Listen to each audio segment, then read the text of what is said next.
又到了台湾又湿又热的季节啦，台北市还有哪些室内景点可以去呢？我们会搭配附近的美食一并跟大家做介绍，那么就跟着木子云一起去看看吧。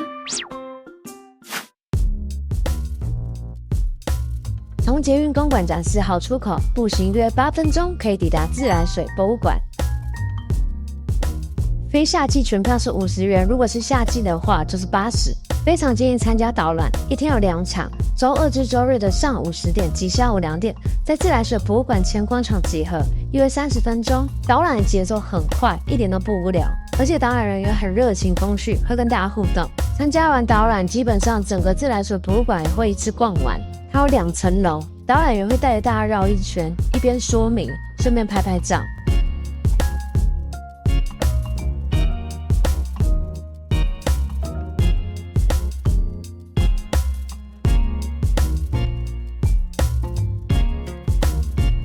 听完导览也别急着走，最特别的是参观观音山蓄水池，又称地下水宫殿。这个中每周4和周6的下午2点半有，一次只会开放30个名额，今天可以提前至售票口领取号码牌。解说员会从自来水博物馆前广场沿路导览至观音山蓄水池，这里可以远眺新店溪。观音山蓄水池很值得参观。20世纪初一直到1977年，台北市中心、艋舺与大稻埕居民都还在饮用这座蓄水池的水。躲过2战时的台北大空袭，无数地震都未将它摧毁。一进来大家就很兴奋哦，因为这里有种恶灵古堡苍劲的感觉，确实很适合地下水宫殿这样子的名称。这个导览从开始到结束大约是50分钟至1小时。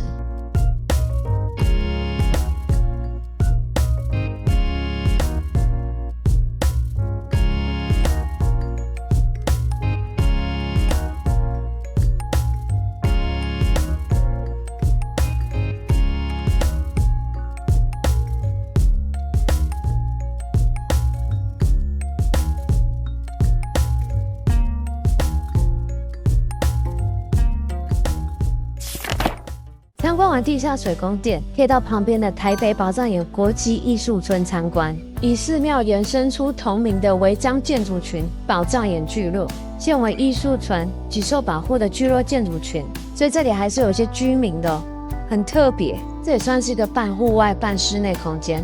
晚上来会有另外一种氛围，它会亮灯。只是听说这边晚上有点阴，所以体质比较敏感的人要注意啊。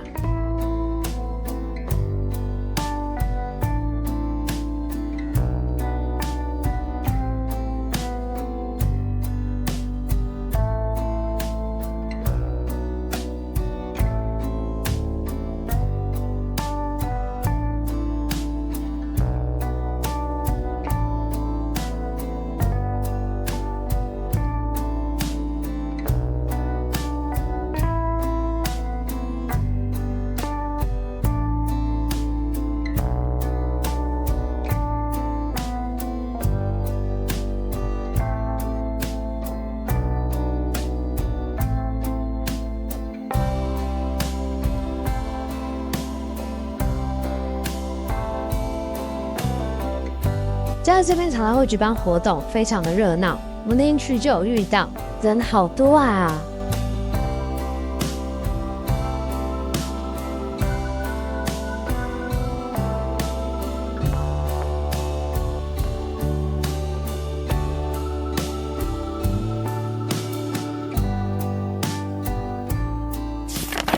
玩一玩，好饿了，来吃吃公馆这间算蛮新开幕的洞洞购，内用饮料无限畅饮，鸡汤也是无限喝。来看看好不好吃？腰内咖喱猪排饭，它猪排炸的不错吃，外皮很酥脆，肉质不干柴，但它的咖喱酱是属于咸中带稀，很普。牛冻的话就最一般那种牛冻，味道不突出也不难吃，表现中规中矩。加好友就送可乐饼，但可乐饼没有到超好吃，馅料饱满，吃起来有点干干的。单点的胡麻花椰菜7小朵，味道 OK， 分量也给过。吃完不够过瘾，来到水源市场2楼这边的索菲烤布雷，最有名的就是它的烤布雷。另外点那个四季春桂圆塔都是金赏的。点烤布雷的话，它现场帮你做炙烧，很疗愈。我们点是它的新口味锅煮奶茶布雷，表面焦糖烤的脆香，而且还热热的。内馅丝滑柔软，是经过会想要再买一次的那种程度。下次想试试看它的原味，好赞！四季春桂圆塔哦，这个也很好吃，它不会太甜，味道很刚好，茶香味浓厚，这家真的很可以哦。来到这个是国立台湾大学医学院人文博物馆，这是个有点神秘的景点。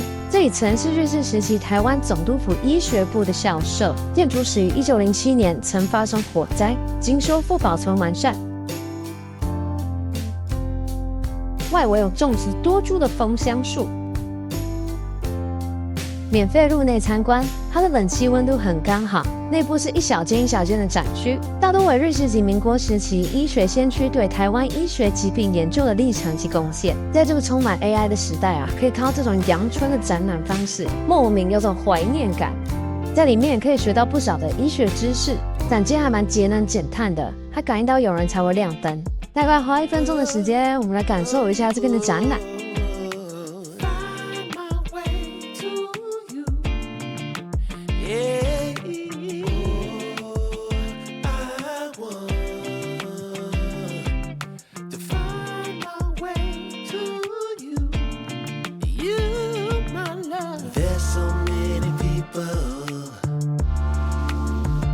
Say that they won't when they will.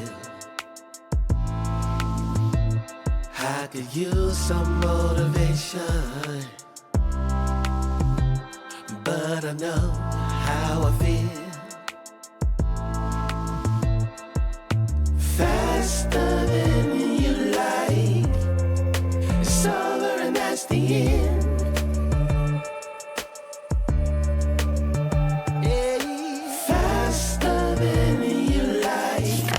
位于台湾大学医学图书馆旁边的餐厅蜜地餐厅，今天来的时候先来电确认你们位置，因为这边常被包场哦。用餐环境很不错，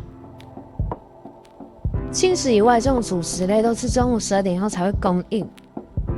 如来说还没12点，所以只吃了它的轻食，用料的部分还蛮新鲜的，分量也算够大，但味道就很普通，价位偏高。步行3分钟可以来到对面有另外一个室内景点长荣海事博物馆，一进来就会看到一艘超大的船，正喝下夕阳博物馆正式的入口处是由5楼进入，它是往下参观的，5楼到2楼都是展区。如果是艺术季的期间受导览服务，而且是免费参观的。我们底下的资讯栏会贴官网连结，这边常常也会举办不同的活动，大家可以参考一下。我们就先从5楼的世界船舶区开始参观，这里有原始船、西洋帆船、机械动力船、中国帆船与台湾民船等4个单元展区，光是这层门都待了快1小时，真的很好看。5楼这边有个小窗，看出去可以清晰的看到警服门还有总统府。邦宇妈妈在这边拍了一张照。往4楼逛逛，4楼是现代轮船区，有远洋客轮、现代货船及现代军舰等3个单元展区。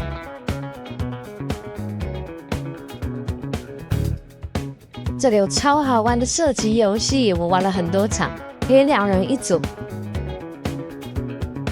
还有个展示货柜的区域，这边有游戏可以玩。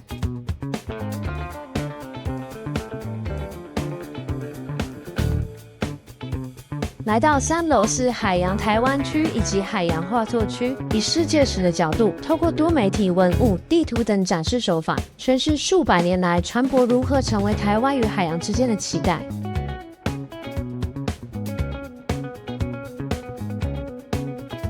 画作区的每幅海洋画作都超生动，笔触立体，跟真的一样。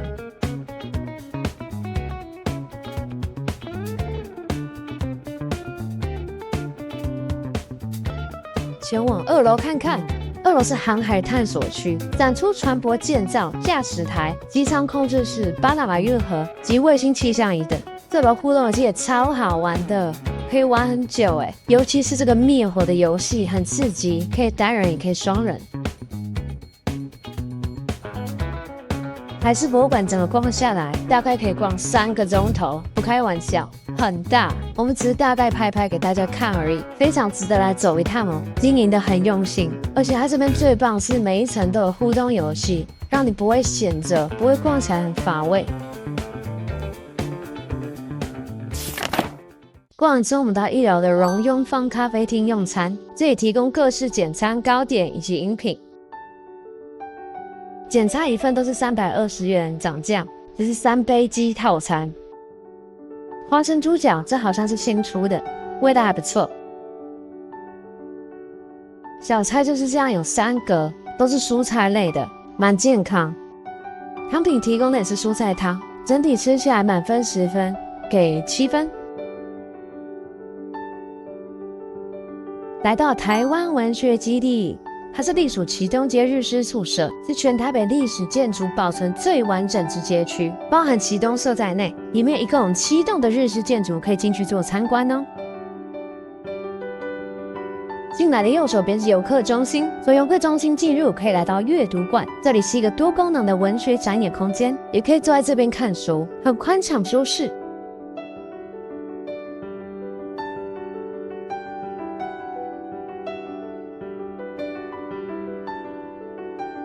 看出去还有绿色草坪，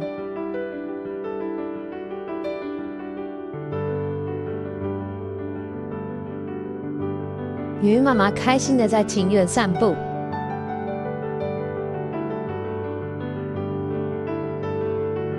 有一栋是平安京卖抹茶的展览厅，这边有免费参观的展览。我们来的时候是台湾文学的爱情书写展览。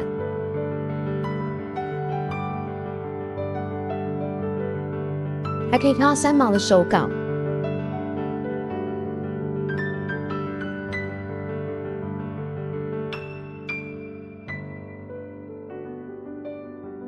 在书签背后写下心情小语。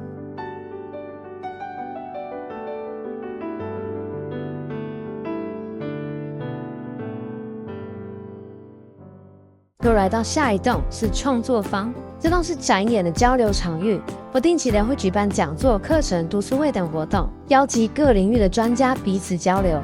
志工在向我们介绍。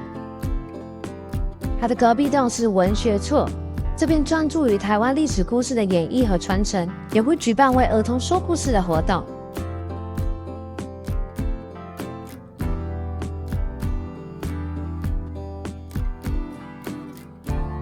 缪思远，这栋供作家入住，获得国际布克奖的杨双子也曾住在这里过哦。其东社是常设展览馆，展览的主题是不愿被消失，日式宿舍到文学基地，透过惊喜对比，建筑与文学场景再现，展示不断被消失的地景空间和历史记忆。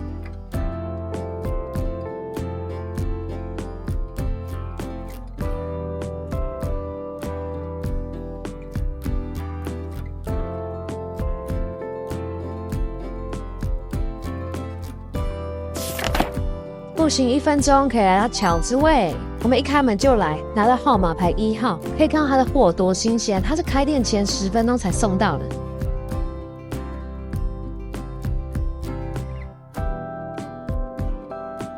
辣椒酱油超赞，热腾腾的水饺来喽！干贝水饺里面有完整的干贝在里面，很鲜甜。招牌口味和韭菜口味都很耐吃，不腻口。小鱼花生赞赞。台湾新文化运动纪念馆，我们简单几句话了解一下新文化运动。1920年代台湾知识分子受到中国大陆辛亥革命、世界民族主义及社会主义思潮的影响，体验到台湾人民不能永远沦为被剥夺参政权的被殖民者，决心以非武装的方式来对抗外来殖民者的政治钳制与知识封锁。因此，在1921年，林献堂、蒋渭水等先贤在私立进修高等女学校，号召成立台湾文化协会。本部是在太平町的大安医院，该会为谋台湾文化之向上，以大安医院为核心，透过各地支社发行汇报举办文化演讲，设置读报社，表演话剧、播放影片等等，掀起台湾新文化运动的风潮。想了解更多的话，可以参加这里的定时导览。1楼就是常设展的展区。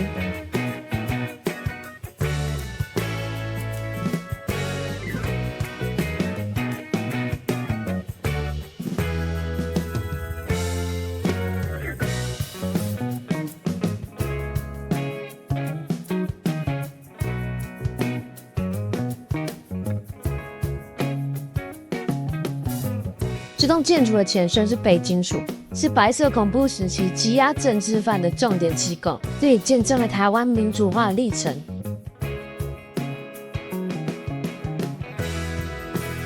这边最有看头的就是扇形拘留室以及水廊，我们可以透过古迹的实景回应历史现场，思考文化运动的现代性意义。现在看到这是拘留所，这边是以前拘禁人犯的地方。所内设有7间拘留室，呈扇形、象形式排列。扇形的中心位置有监控人犯的监视台，可以由1名守卫监控全场。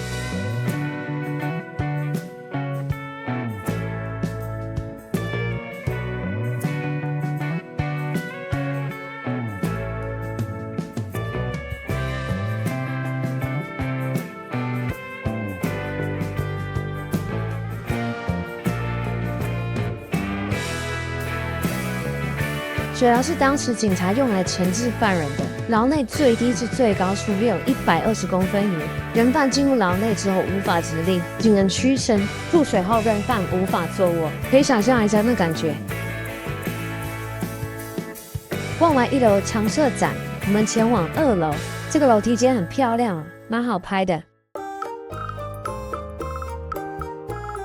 2楼的话是特展区，我们来的时候，它展出的是关于日本时代台湾糖业的历史特展。早在17世纪前后的台湾便有制糖和砂糖贸易的发展，在日本时期更是进入工业化，使台湾成为国际上重要的蔗糖产地之一。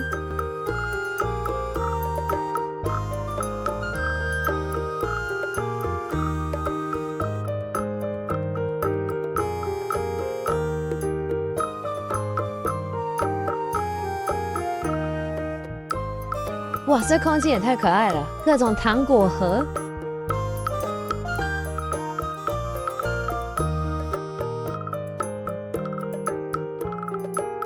收集糖果时间，哇，这空间更可爱，像个糖果屋。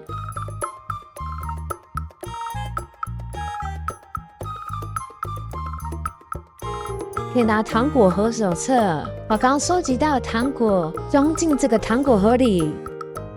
参观完2楼特展，我们回到1楼，走出去会看到户外庭园，这是以前署长们练剑道的地方啊。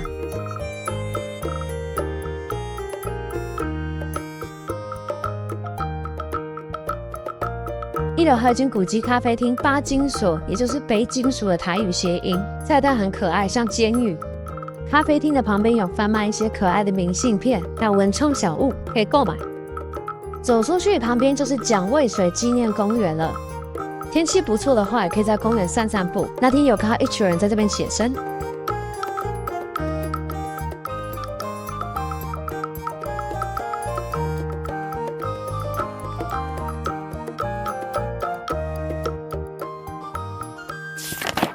来附近这间利后吃个早午餐，它这边有贩卖千张蛋饼，也就是豆腐皮，可以取代淀粉，超好的。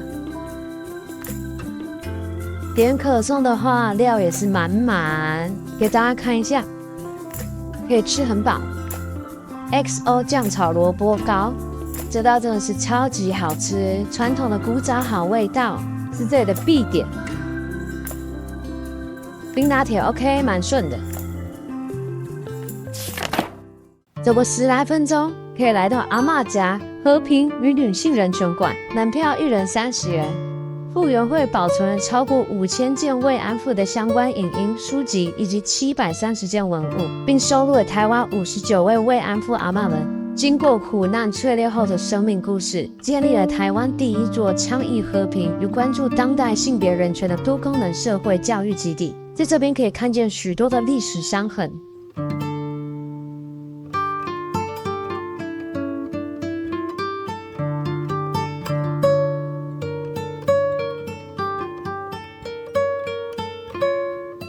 老实说还蛮沉重的，我们是边含着眼泪边参观的。身为女性看那个展览真的很难不掉泪。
到这一区是直接爆哭，直接曾经受过苦难的阿嬷们，原来曾经他们一辈子无法圆的梦想，体验一日空姐、一日邮差等工作。傅园慧也请了咨商师，让阿嬷们把心中不敢说的话，用艺术的方式发泄出来。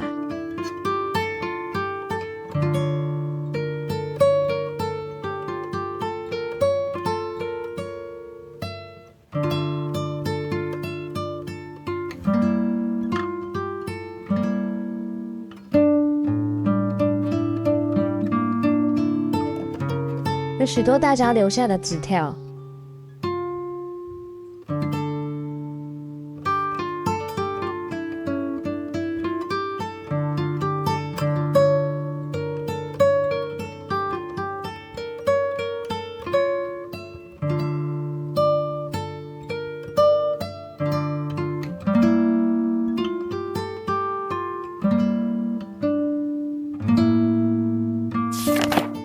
转换心情，吃个饭。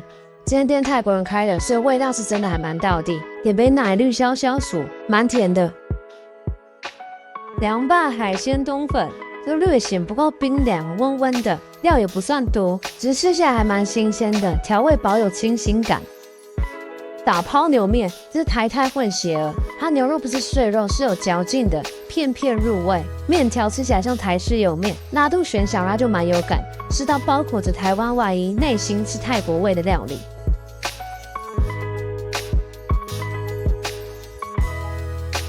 湿地，这里是一个复合式的展演场域，每层楼有不同的名称和功能，有时会有免费的展览可以看。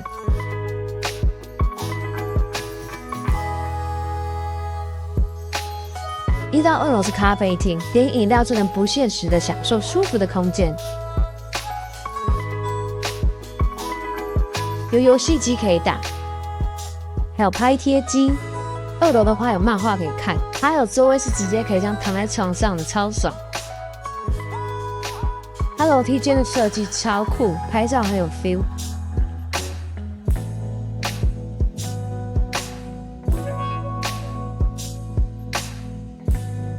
我们那天就上楼随便晃晃，有看到一些展出，也有看到有人在准备要办讲座。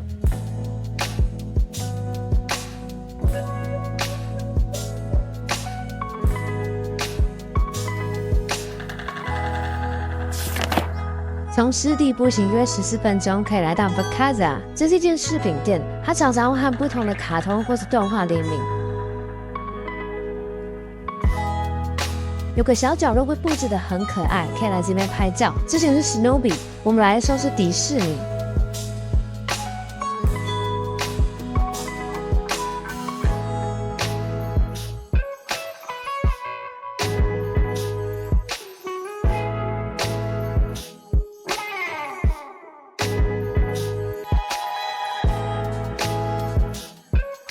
以上就是我们台北市内景点第3集的分享啦，感谢大家的观看。